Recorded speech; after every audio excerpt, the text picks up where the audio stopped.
नमस्कार। मैं राकेश वर्मा आप सभी का स्वागत करता हूं आपके अपने परिवार एसएन गुरुकुल पर। बिहार में शिक्षकों की तबादले की प्रक्रिया चल रही है और बीच-बीच में ऐसी खबरें आ रही हैं जो कहीं न कहीं शिक्षक-शिक्षिकाओं को चिंता में डाल दे रही है। एक बार पुनः ऐसे ही खबर शिक्षा विभाग से निकल कर के आ रही है। आप सभी को ज्ञात है कि तबादले हेतु 1,90,000 से भी अत्यधिक शिक्षक-शिक्षिकाओं ने ऑनलाइन आवेदन किया है, जो आवेदन 1 दिसंबर 2024 से 15 दिसंबर 2024 तक लिए गए थे। इनमें 7 विशेष कारणों के आधार पर आवेदन आमंत्रित किए गए और शिक्षकों ने उन 7 विशेष कारणों को आधार बनाते हुए अलग-अलग कैटेगरी में आवेदन भी किया, जिसमें सर्वाधिक आवेदन दूरी को आधार बनाते हुए किया गया, जिसमें लगभग 70,000 महिलाएं एवं 92,000 पुरुष ने आवेदन किया। जो दूरी के आधार पर आवेदन हुए हैं, उसमें कुछ अंतर जिला हेतु आवेदन है, तो कुछ जिला के अंदर हेतु आवेदन है। अन्य जो 6 कारण हैं, उसमें भी आवेदन हुए और जो प्राथमिकता वाला कारण है, जिसमें अलग-अलग बीमारियों को रखा गया है, जैसे विभिन्न प्रकार के कैंसर से पीड़ित, वैसे शिक्षक-शिक्षिकाएँ जिनका हृदय का बीमारी हो, किडनी का बीमारी हो, लिवर का बीमारी हो या अन्य लंबे समय का बीमारी हो, लंबी बीमारी हो, जो गंभीर रूप से बीमारी से ग्रसित हों। उसके बाद जो दिव्यांगजन हैं, किसी भी प्रकार के दिव्यांगजन हैं, उसके बाद जो ऑटिज्म या फिर मानसिक दिव्यांगता से ग्रसित हैं, उपरांत उसके विधवा और जो परित्यक्ता हैं।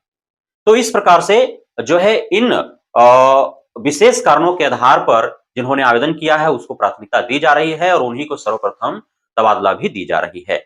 उसके उपरांत जो कारण बना था वह था पति-पत्नी के पदस्थापना स्थल के दूरी के आधार पर और फिर अंतिम कारण था दूरी के आधार पर। अब इन सारे आवेदनकर्ताओं को 4 अलग-अलग चरणों में बाँट दिया गया। प्रथम चरण में जो है प्रथम 5 जो विशेष कारण थे, उसमें जो आवेदन आए थे, उनको रखा गया है। द्वितीय चरण में जो पति-पत्नी के पदस्थापना स्थल के आधार पर जिन्होंने आवेदन किया है, उसे रखा गया है। तीसरे चरण में दूरी के आधार पर जो महिलाएँ हैं, जो शिक्षिकाएँ हैं, उनको रखा गया है। चौथा चरण में जो दूरी के आधार पर शिक्षक हैं, जो पुरुष हैं, उनको रखा गया है। अभी जो है पूरा 1 हफ्ता गुजर चुका। 6 जनवरी से प्रारंभ हुआ स्क्रूटनी का कार्य, पूरा वह हफ्ता गुजर चुका। लेकिन अब तक कितने शिक्षक-शिक्षिकाओं को तबादला दी जा सकी है? महज 35 शिक्षक-शिक्षिकाओं को तबादला दी जा सकी है। 47 मात्र आवेदन पर जो है वो विचार किया गया, उसका स्क्रूटनी हुआ जिसमें 35 जो है उनको तबादला दी गई। जबकि अलग-अलग कैंसर से पीड़ित शिक्षक-शिक्षिकाएँ ने जो आवेदन किया उनकी संख्या 760 है। भला बताएं कि कितना समय लगेंगे, आप कल्पना कर सकते हैं। हालांकि आपकी कल्पना से परे है समय निर्धारण करना कि कब तक अब ये जो तबादला की प्रक्रिया है वो चलेगी, कब समाप्त होगी और आप यदि तबादला की चाह रखे हुए बेसब्री से इंतजार कर रहे हैं अपने बारी का, तो कब आपकी बारी आएगी इसका भी आपको अंदाजा या अंदेशा नहीं होगा। अब जो खबरें निकल करके आ रही है वह यह है कि जो प्रथम चरण में आवेदक हैं जिनको प्राथमिकता दे करके और उनकी तबादला की जा रही है, उनके आवेदन को गंभीरता से जांच करने हेतु एक अलग से जांच कमेटी भी बनाई गई शिक्षा विभाग के द्वारा। 16 अधिकारी जो स्क्रूटनी कर रहे हैं वो तो अलग हैं, उनका काम सिर्फ स्क्रूटनी करना है। लेकिन अब कोई किसी आवेदक ने बताया कि वो इस प्रकार के कैंसर से पीड़ित है, सिर्फ उसको बता देने मात्र से विभाग मान कैसे जाएगी? किसी ने बताया कि उस हृदय रोग से पीड़ित है, किडनी के बीमारी से पीड़ित है, लिवर की बीमारी से पीड़ित है या अन्य कोई उसका लंबे समय का बीमारी है, गंभीर बीमारी से ग्रसित है। वो सिर्फ कह देने मात्र से कैसे आखिर विभाग मान जाएगी या फिर उसके संबंधी डॉक्यूमेंट दे देने मात्र से कैसे मान जाएगी? हो सकता है डॉक्यूमेंट्स फर्जी हो, कोई दिव्यांगता सर्टिफिकेट लगाया है।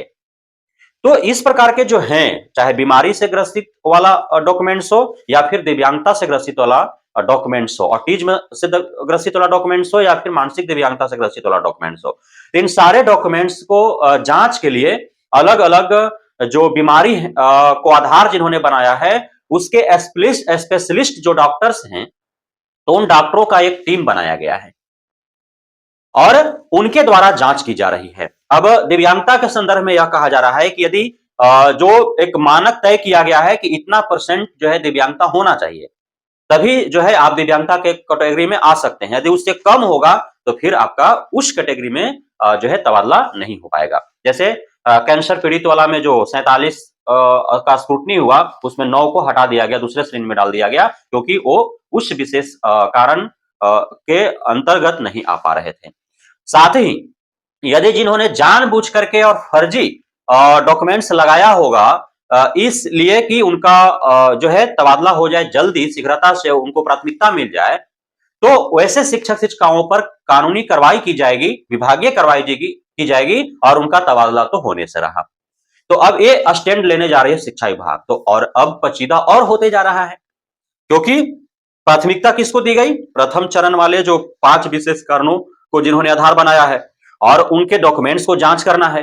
स्क्रूटनी तो जो कागज दे दिया, हाँ ये कागज है, ये कैंसर पीड़ित है तो हाँ कैंसर पीड़ित संबंधित कागज है, दिव्यांग है तो हाँ दिव्यांगता प्रमाण पत्र है, ये हृदय रोग से बीमारी है तो हाँ इससे संबंधित है, या ऑटिज्म से है तो हाँ इसका मानसिक दिव्यांगता से, हाँ वो तो कागज का स्क्रूटनी हो रहा है। लेकिन जो कागज का स्क्रूटनी हो रहा है, कागज वास्तविक में सत्य है या फिर फर्जी बनाया गया है?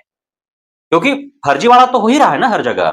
हर जगह जब नियुक्ति पाने के लिए फर्जीवाड़ा हो रहा है और फर्जी सर्टिफिकेट के आधार पर जब नियुक्ति पा जा रहे हैं, वर्षों-वर्षों कार्य कर रहे हैं, वेतन उठा रहे हैं, तो तबादला लेने के लिए तो उन्होंने हल्के में ले लिया होगा। कितना कौन मेडिकल टीम बैठा रहा है और जांच कर रहा है, चलो लगा दो फर्जी बना करके तबादला तो हो जाएगा।